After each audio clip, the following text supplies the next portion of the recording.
So we're very, very happy to have Sagar with us today. Sagar has taught for many years, and most of you might know him from the many courses he teaches. He is from a family of kriya bands and devotees of this path, and has been on this path since a very young age. Sagar, over to you. Thanks, Nikhil. Yeah, I think it's also that's true. You know, in this life, somehow things worked out where I landed in a family that eventually went on to have many kriya yogis. When I was born, there was no kriya yogi, but a few years down the line, I was looking around and there was more and more, even in the family that I was born in.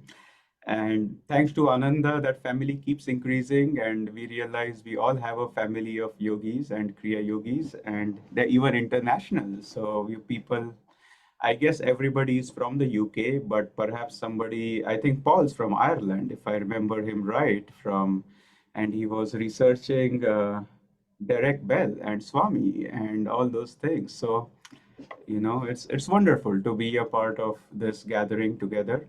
Now, before we start, quick question: does one of you do a chant when we do these gatherings? Because I don't have a harmonium with me in the office. Otherwise, I'll play a recording. Not usually. Okay, so we can just do a prayer meditation. How long would the meditation be generally? A few minutes is fine. Okay, and we'll just do it that way then. So let's just center ourselves for a minute.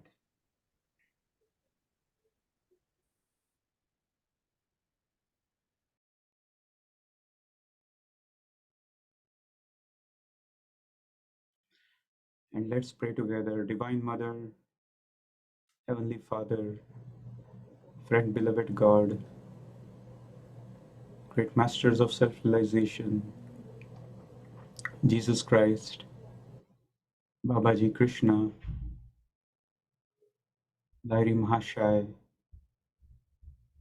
Swami Shri Yukteswar,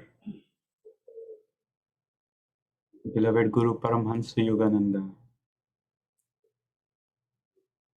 saints of all traditions, we bow to you all. Divine Mother, our hearts belong to you. Help us to offer ourselves more and more perfectly to that one reality within. And may we share the blessings you give us with all whom we meet. Om, peace. Can meditate for 5 minutes. Om, peace. Amen. We can gradually open our eyes. So, I do want to start by apologizing for last week. Somehow I had the 20th on my calendar and 17th and 13th on my email thread, and I was very comfortable knowing it was the 20th. And I was leading a kirtan for the virtual community right at the time when you guys were having this satsang. So you guys are very generous. I got to come the week after. And the topic we have, this one Nikhil suggested, is simplicity. What I have found, every topic, whether right or wrong, can be understood and misunderstood. And if we are sincere devotees, it's more important to guard against misunderstanding a true spiritual principle, because that's where we get caught. As I often say, very few people will leave the spiritual path to become a thief or a robber or something that we know very clearly we should not be doing. But we slip or we get caught when we take a spiritual principle, which is actually a spiritual principle, and then somehow we misunderstand it. And this is why in Patanjali's Yoga Sutras, one of the obstacles to spiritual growth is missing the point or misunderstanding, wrong understanding. And this is actually the tragedy of religion. As you know, they have taken true spiritual principles and then converted them into an understanding which wasn't necessarily true. A belief in Jesus is true, he's the son of God is true, but in that cause, branding everybody else as heretic and then creating the sects and assuming that their sect is the only true sect, this is where we take a true spiritual principle and then somehow we are led in a direction which is no longer towards God. So simplicity is the same. And this is why Yogananda also said, when somebody asked him, why does one need a guru? Because everything is in the books. And Yogananda very simply said, first of all, books won't argue with you. You might misunderstand it, and nobody's going to tell you that your understanding is not correct. And that's why having living instruments whom you can converse with, get feedback from, is so very important. And that's the beauty. And it doesn't just have to be a realized soul, it's the beauty of being around other sincere seekers. Because, again, remember, I mean, at this time of the year, I naturally start tuning more and more into Jesus. I don't, it's not a good idea to wait until Christmas to tune into Jesus. We start way earlier, and then Christmas is simply a deepening of a relationship that we already have. And as that's why Jesus said, where two or three are gathered in my name, there am I in the midst of them. That there is a magnetism that often helps us clarify things. So this is the same with simplicity. It can be understood correct. It's a spiritual principle, number one, but it can be understood and it can be misunderstood. I have a few things here that I wrote down. Um, and this is something that Swami Kriyananda talked about when he talked about simplicity. And he says simplicity at Ananda is not defined as poverty. It is defined rather as reducing one's wants so that material things do not intrude on one's inner freedom, but rather, in the context of whatever needs to be done, facilitate that freedom. And it's just one line. This is just two lines. First is simplicity at Ananda is not defined as poverty. And we know this because Yogananda would often say Saint Francis had a romance with Lady Poverty. And Yogananda said, but he felt Lady Simplicity was more in tune with the mission he had brought at the time he had brought it. And Swamiji writes here that simplicity is defined rather as reducing one's wants so that material things do not intrude on one's inner freedom, but rather, in the context of whatever needs to be done, facilitate that freedom. So, the purpose of simplicity is to facilitate inner freedom and to allow us to do those things that will foster that inner freedom. That's the only reason, we practice simplicity. It's not an end in itself. And as I sometimes do, I was trying to look up the autobiography of a yogi for similar, for places where this word was used. And here's one place where this word was used, and it has nothing to do with the topic, but I just thought it was funny. And this is the chapter Years in My Master's Hermitage, where Yogananda talks about him being with Sri Yukteswar. And he writes, daily life at the ashram flowed smoothly, infrequently varied. My guru awoke before dawn. Lying down, or sometimes sitting on the bed, he entered a state of samadhi. And here's where the words used. It was simplicity itself to discover when Master had awakened. Abrupt halt of stupendous snores. And then he says a sigh or two, perhaps a bodily movement, then a soundless state of breathlessness. He was in deep yogic joy. And, one of the charms of the autobiography of a yogi is the joy, the childlike joy that runs through its pages, where Yogananda is so very human despite being completely divine, as were his teachers and as was his guru. So, coming back, what does simplicity mean for us? As I said, on the material level, it does not mean poverty. But as we know, spiritual principles are not just practiced on the material level, they are primarily practiced on the level of consciousness. So, simplicity is a mental attitude, state of being, more than what we do on the physical level. And so, as we guard against thinking of simplicity as poverty on the physical level, it's important to understand what simplicity is not when it comes to the mental level also. Simplicity is not being a simpleton. I think we've heard that phrase, simpleton, or simple minded, which is somebody who just can't grasp things. And that is not necessarily simplicity. We have to have an understanding. As Swami said, remember going back to that line, simplicity should allow whatever needs to be done with greater freedom. And so our understanding has to be vast and complete when things are towards completion, when we are trying to deal with things. The reason I say this again was I had an email, if I can pull it up here. Let me read that part to you. Because somebody was asking about prayer, and this is related again to simplicity, because the principle is the same. Somebody said they don't know. It's a perennial question. When you pray, do you just ask God, okay, do what's right, or do you suggest something to be done? How strongly do you suggest an option for something to happen while maintaining non-attachment? It's a perennial question. And so this person wrote that they don't feel like asking God to do a particular thing, because here's how they said, I feel that I don't know what is in my best interest. I have a very limited perception and may even minimize my abilities. I can't see what is outside my radar.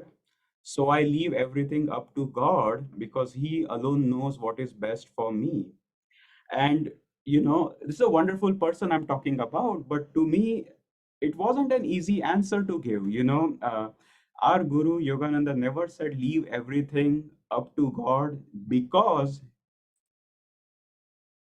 you can't see what is outside your radar and you have a very limited perception and you don't know what is in your best interest. See, there is a little bit too much passivity there. And it can't be us not wanting to take on the job of thinking things through. That can't be the reason for not trying to think things through and say God will do it all for me, He knows best. But as Yogananda said, the right way, the right balance between these is I will reason, will, I will act. But guide thou my reason, will, and activity to the right thing in everything. So the start is us becoming dynamic. The giving things up to God has to be dynamic. If it's passive, then we are just copying out. We are taking an exit without trying to face something or trying to think it through and develop our understanding as a part of that journey. And so, with simplicity, this is why being dynamic in our simplicity is important. And Yogananda never talked about simplicity by itself. He said simple living and high thinking. He always paired those two together. It wasn't just one, because I have seen again at Ananda Village or other places in Ananda, people tie in simple living with being rustic. It very easily becomes okay, I want to be on a farm, I want no paved roads, no electricity, I want to live close to the nature and all those things. And that it's neutral. That's fine if you do that, but that's not where we want to pick up the thread of simplicity from. As Jnana Mata put it, her simplicity was different. Where God has placed me, there God must come, and there I must bring him. Now, that's a simple statement too, one liner, but it's a different kind of dynamic understanding of what simplicity means. And for her, simplicity meant one motto, God alone. Life was that simple. And she didn't start from the physical level or the outward level, but from the inside out. So when we practice simplicity, is important to remember the purpose of all we do is self-realization. Self-realization does not come without being dynamic. Dynamism is the hallmark of all liberated souls. But there's two kinds of dynamism. One is ego driven. I am going to do this. I'm going to show the world. I'm going to be a success. The other is being dynamic on behalf of the divine, realizing what our responsibility, sacred responsibility given us in this life is, and then saying, I'm going to do my best to achieve it. And so, in one of Yogananda's whispers, he has a line where he says, in carrying out thy wishes, I will be ambitious. And so it's important to remember that line also. This is how saints live.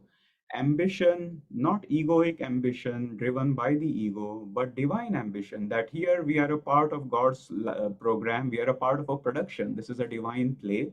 We are all actors, it doesn't add to the value of the play if the actor says, okay, I have no ambition to play my role, I'll just somehow manage to do it. But we have to be creative, we have to be dynamic, we have to be enthusiastic about it, but on behalf of the divine.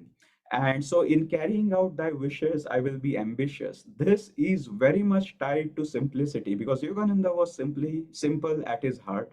Swami Kriyananda was simple at his heart. Saint Teresa of Avila was very simple at her heart, but yet they went out and did those things that they were supposed to do.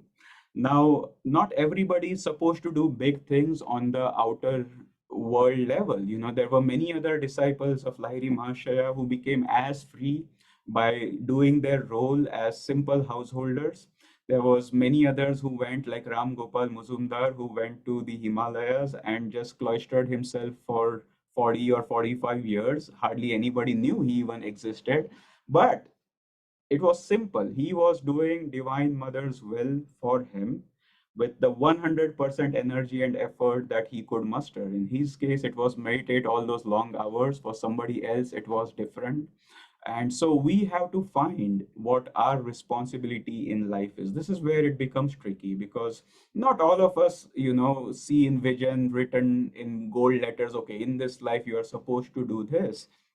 But finding life's responsibility is simply taking life where it is, taking things that are offered to us and spiritualizing them, using these principles to make those things a success, learn the lessons that we are supposed to learn.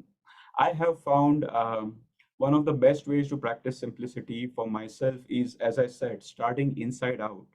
And oftentimes I tell people, if you can, you know, as you know, the first thing you say when you wake up, the first thought you think is sort of the defining thought. If you shake somebody up when they are sleeping and ask them, who are you? People will say different things. I'm a singer, I'm a parent, I'm a professor, I'm a banker, I'm an artist, whatever is, you know, a central part of their existence. And I tell people, maybe train yourself as soon as you wake up to tell yourself, I am a yogi. You know, maybe it's a disciple. You choose what works for you, but I am a yogi. Because I was thinking yesterday, Yogananda could have written his book. When he wrote his book, he could have named it many things, but he chose the word yogi, autobiography of a yogi. He didn't say autobiography of a kriya-yogi. He didn't say autobiography of a master, autobiography of a disciple. He could have chosen that, but somehow the one word he decided to focus on as his identity when he was writing his autobiography was that he was a yogi. Somebody who's a yogi is one who realizes the purpose of his life is to become free, become self-realized. And from that center does everything else. Yoga means union. We unite our little self with our higher self, but we also unite all the various departments of our life and try to find that everything can propel us towards that one goal, self-realization. For a yogi, there are no compartments, because yoga means union, bring it all together. Our upbringing, raising our children, doing our work, being a spouse, filing taxes. I don't know how one spiritualizes that, but I suppose it can be done. And all the other things, our health, maintaining our health, financial planning, our meditation, all of that can be done by saying, you know, I am a yogi. And as a yogi, okay, how can I deal with this situation right now? It's not easy. And it's probably harder for those who have many responsibilities in the world, and you have to deal with people of different temperaments and somehow make it work. So I am always in awe when I see people who have children, who have relationships, and they still continue one day at a time, year after year, doing their best, even though I know everybody has many complex situations to face, but still persevering on this path. And I just tell myself, you know, what else can one ask for? God and Guru must be very, very pleased. But coming back, maybe just waking up with that understanding that I am a yogi, it changes our perspective. We let go of all those as complex self definitions. Ego is a bag of self definitions. I'm this, I'm that, and the other. And in all that bag of definitions, perhaps there is one that says I am a soul. But you know, when you have many things in a bag, they all look similar. It's hard to pick the one that you want out. It's lost. And so it's nice to keep that bag empty, or to have two bags, one the main bag where you wake up and say, I am a yogi. And then as a part of that role, you do all the other things. Well, that's waking up. And I also think when we tackle responsibilities, when we have to act, which what we have to do, we don't just meditate. It's nice to ask again to center all the various things. There's so many actions to do, but the principle can be the same. For somebody who's a disciple, it can be, how can I please my guru? How can I act so that I'm in harmony with the divine principles and building my attunement with my guru? But if you're not a disciple, you can find a variant of it that works for you. But remember, make it one thing that propels you towards the divine goal. So, simplicity for me has always been coming back to the core, that we are trying to find God and remembering what all that means for us, and then trying to bring other things in harmony. It's good at the same time to practice outward simplicity also. If we have too many things, too many interests, too many possessions, all those things, too many, God is one, He became many, and when we become too many, we are more in this world of duality than we are at our center. And so it's not that I'm saying don't be simple on the physical level, minimize, as Swami said. That's why this is such a complete definition. Simplicity is defined as reducing one's wants so that material things do not intrude on one's freedom. So that is a part two, reducing one's wants so that material things do not intrude on one's inner freedom, but rather in the context of whatever needs to be done, facilitate that freedom. And so it's always a dance. Sometimes we can go too extreme. I have seen just this last week we had Karma Yoga. We have a program here called Karma Yoga where people come and stay for a longer time.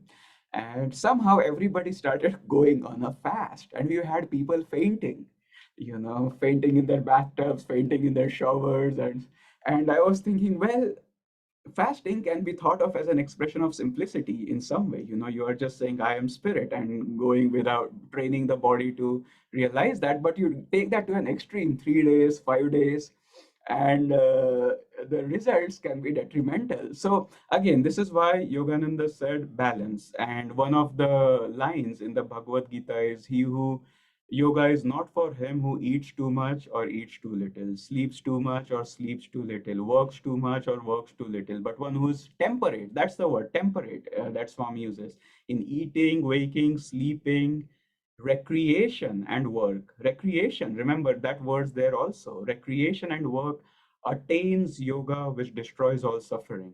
And so yoga is attained. It's not just practice, it's a state of consciousness.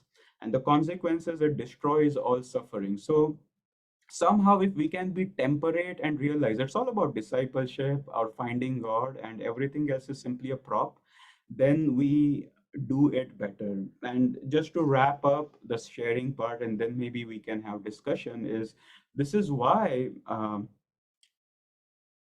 see, the previous age, the way something was made clear was by writing very clearly and in depth about it. People thought a concept could be clarified if you drilled down into it, made it crystal clear, wrote about all the possible ways it could be interpreted. That's how the constitutions are written, that's how laws are written. But the age of energy is not like that. The way we learn is by connecting with other practitioners, other living examples. This is why Swami didn't write about simplicity, 40, 50 pages explaining every pro and con of it and how to avoid doing it wrong. He just gave a few pointers and left it to us to thresh it out and adapt it. And this is why having these satsangs that everybody has, and it's great that the UK group has been coming together, and not just among yourselves, but also as a part of a bigger world family. Uh, I think it's one of the most important things we could do in addition to having, let's say, our own meditation, because somehow we get into the right flow, and somehow everybody's benefited from the sharing and the perceptions that we all have. So anyway, that those were things I wanted to share for now. Let's see if people have thoughts or questions, because oftentimes more comes when we share, not just when one speaks.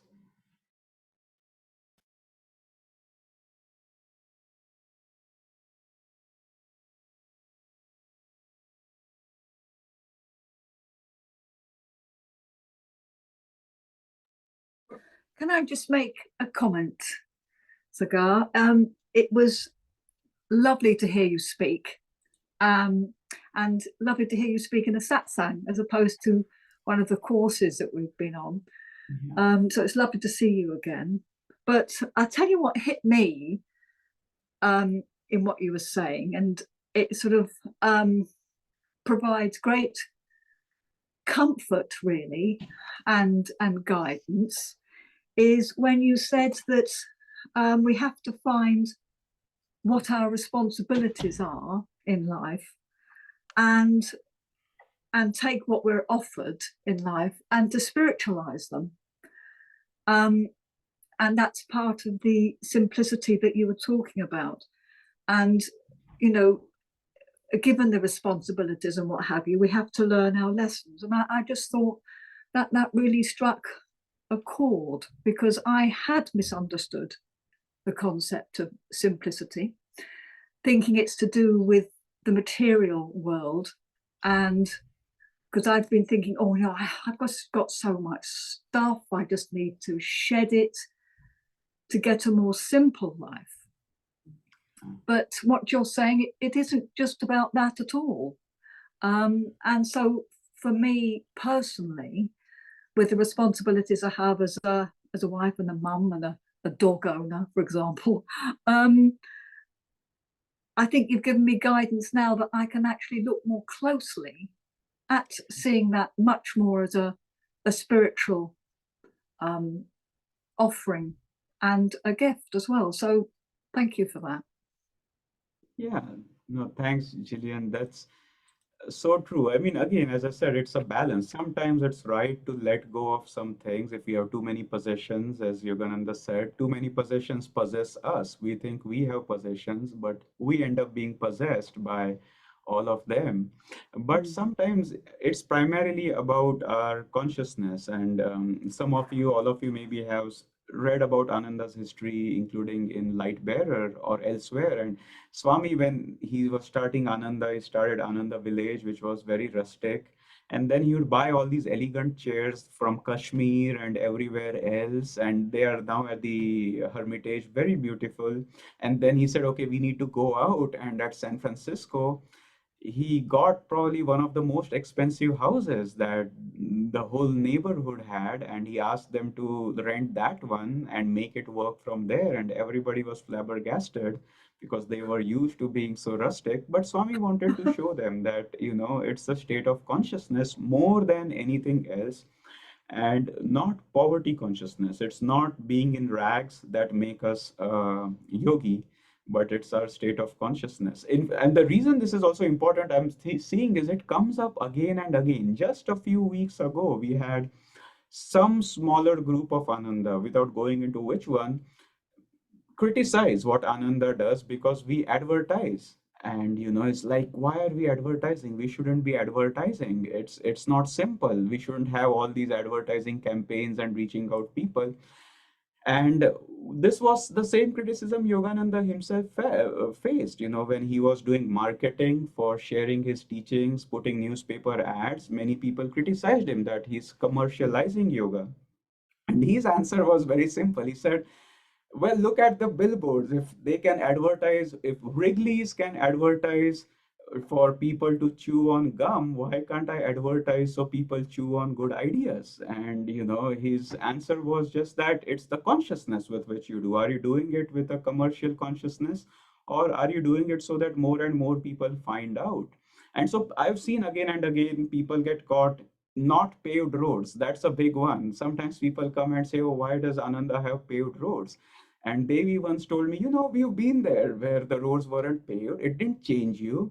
It was just that you had more dirt and dust on your shirt and on your clothes, but you were the same. So it's better to keep working without having to clean out all that dust. So anyway, it's just interesting. Anybody else?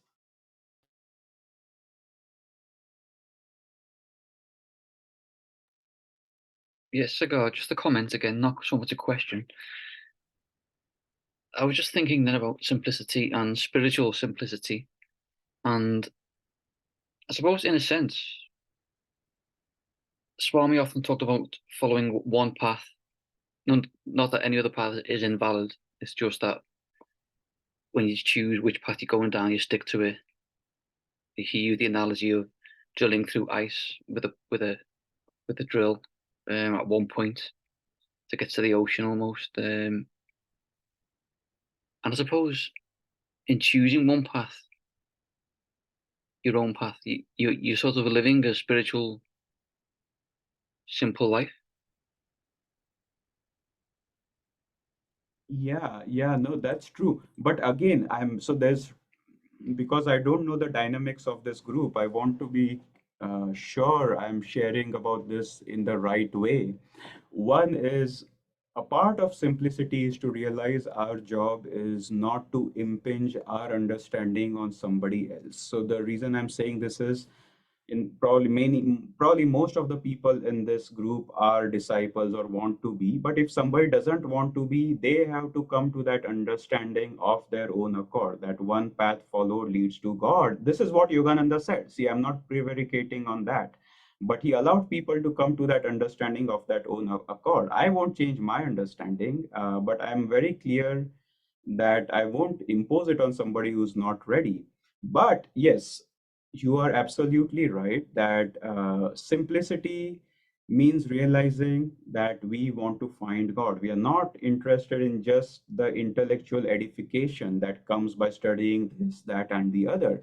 If somebody finds that mixing and matching paths is taking them to God, that's their path. And, it will lead them to their own next step where they might have a different realization at some point. But for those of us who understand, because we trust what Yogananda said. He said, in the beginning, God sends books and teachers, but when the seeking is strong, he sends you the guru just because he wants you to have everything in one place. It's not that you are forced and arm twisted to follow one path, but if you knew that there's one place where you find everything you need and far less confusion, if I'm interested in the goal, that's what I would go for. But that's my understanding. And yeah, so a part of that being simple is both sticking to our understanding and then learning how not to impose it on somebody else and allowing people to do what they feel is right. So, but it simplifies our life. Some people get very worried that following one path, oh, means I shouldn't read this and that author and the other author. For me, it was really, finally, I'm fed up of always trying to read this, that, and the other.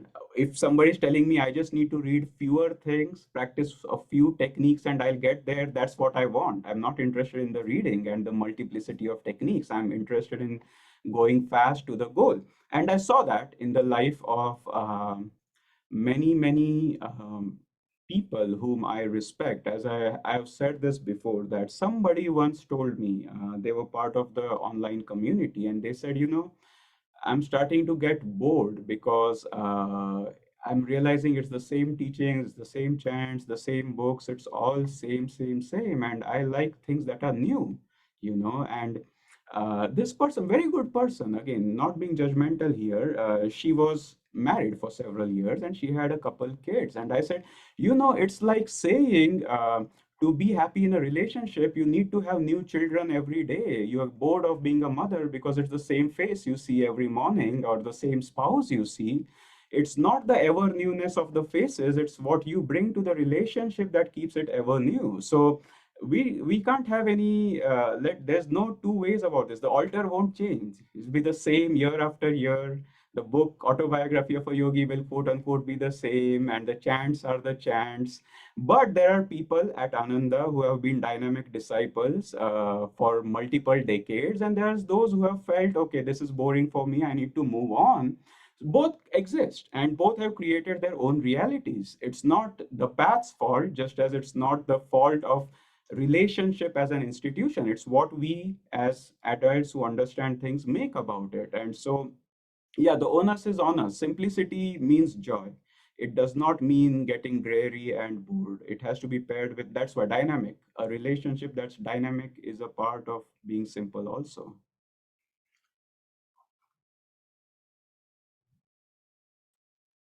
When you were talking about simplicity, Sagar, it's good to see you, by the way.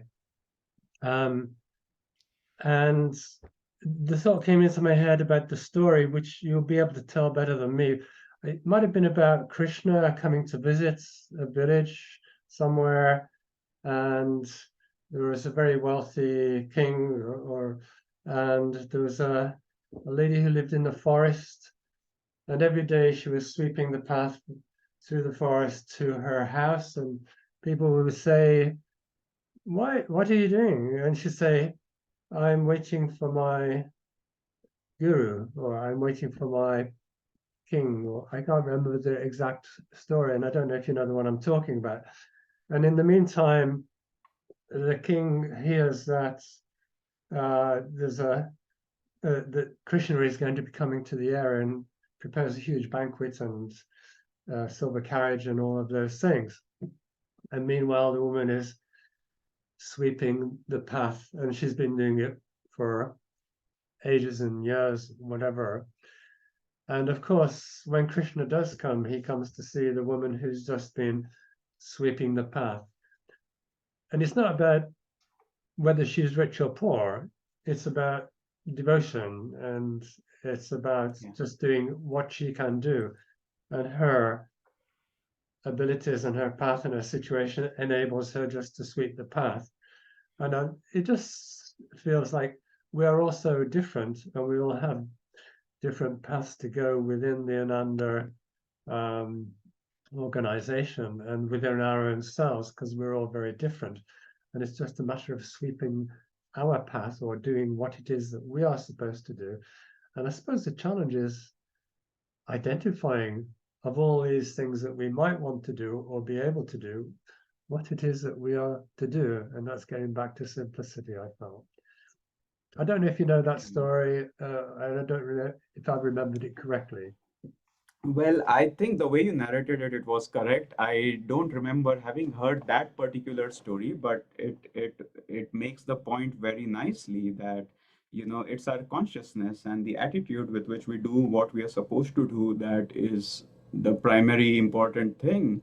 And, you know, it's also nice to keep adding. The one thing I was thinking we should think about when simplicity is, it's not bad idea to be open to see if God wants us to do more. Because sometimes we get also comfortable in our little roles, like starting Ananda UK. Now, that wasn't necessarily a written down responsibility in somebody's life, but somebody took the onus. I think Nalini and a few others of you all took the decision, okay, it's not like my life won't go on without having Ananda UK, but it seems like it would be nice to bring these things together. And so that's being ambitious, as that line said, in carrying out thy wishes, I will be ambitious.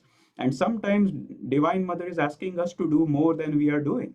And it's nice to be aware of that possibility and see how we can become instruments for that in small ways and big ways. And it's always fine to start small, and then it grows if it's the right thing. So, yeah. We're very ambitious. Yeah. Yeah. What's the population of UK? I don't know. The whole of the UK, Yeah. about 65 million. Yeah. So there you go. You have a pretty big base to reach. And, you know, and yeah, it's nice for more people to be aware of these teachings, because not many people are aware, and I've seen people get helped as they practice. So yeah, that's great.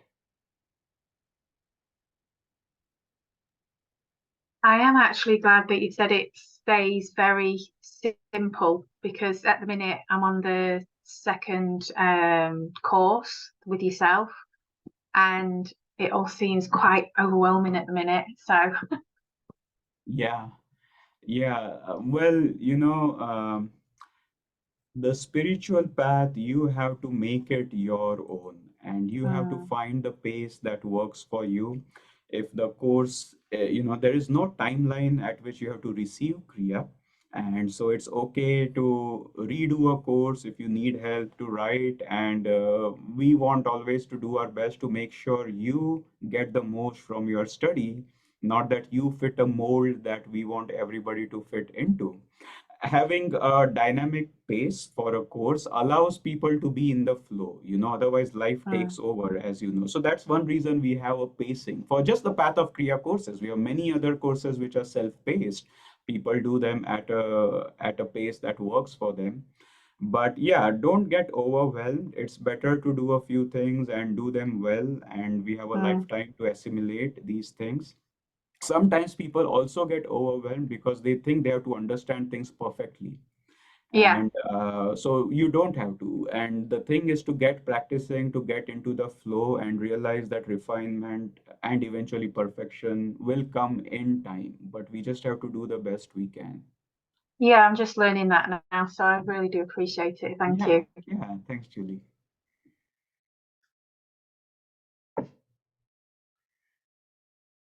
Who else? I see. Oh, Anita is here. That's been a while since I've seen her. You see Shirley, that's nice. Anna, Elsa, Jane. I think Jane and I are connecting on Zoom soon. She's in the discipleship course. And Chloe, you just finished the Living the Principles course. And Victoria, I know. Eleanor, I don't know if I met you before, but probably I have. And yeah, everybody's great. So, how is it going in the UK? You have this satsang once a week, and then you have some occasional group meditations. Is that right? Do you meet in person too? We meditate online together around about four times a week. Wow.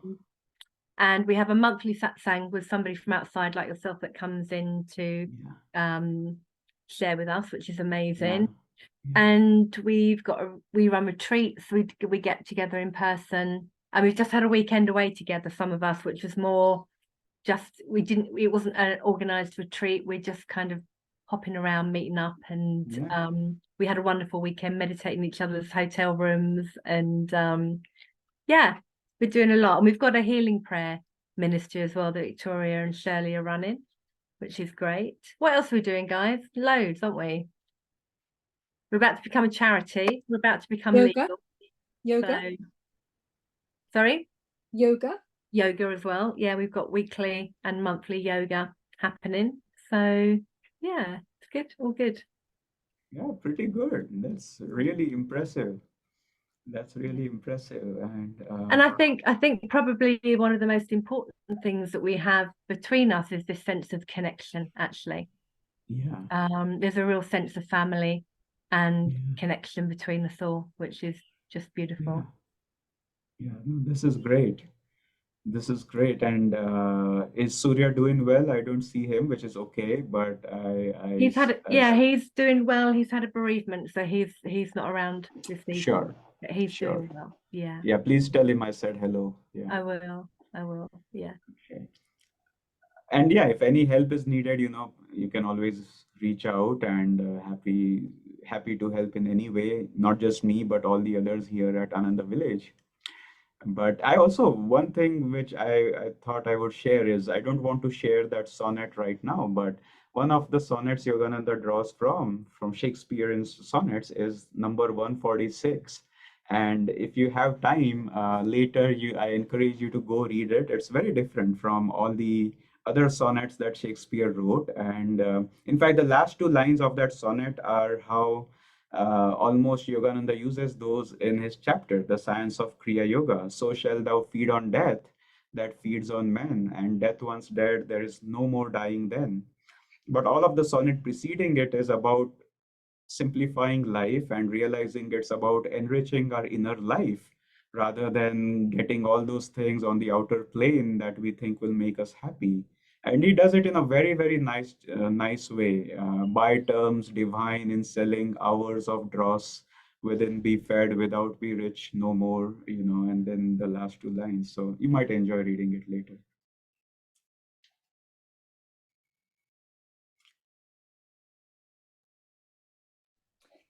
I was listening to a recent satsang with Jyotish and Devi, and I was aware tonight was going on, and I thought one of the things that they said for me really defined simplicity, which was that because they're doing so much traveling and they're moving from place to place, and so whenever they land anywhere, wherever they are, whatever they're doing, they're just 100% in that place with that person, eating that food, sleeping in that bed, and that is their total focus.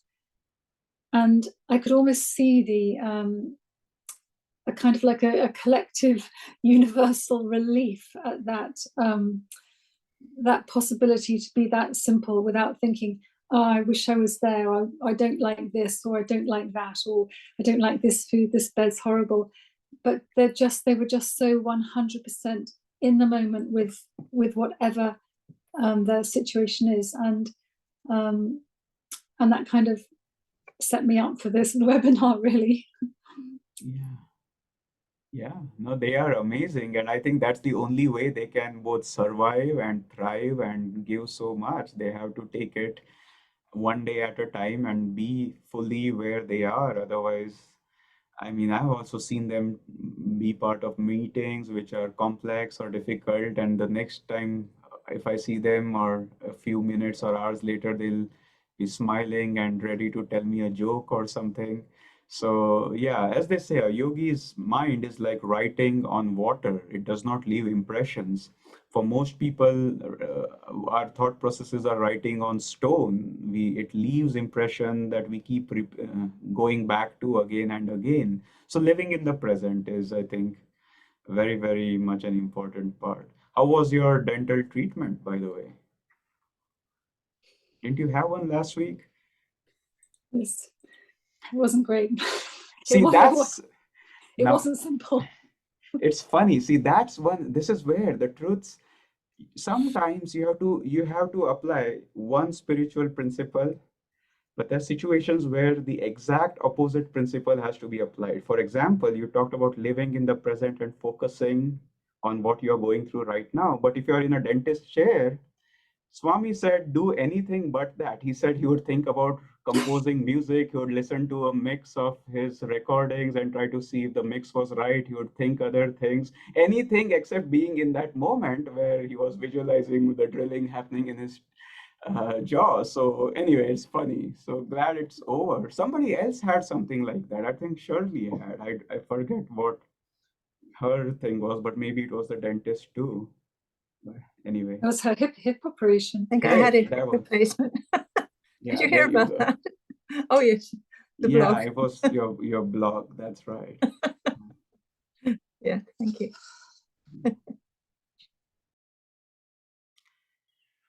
Well, anything else before we wrap up?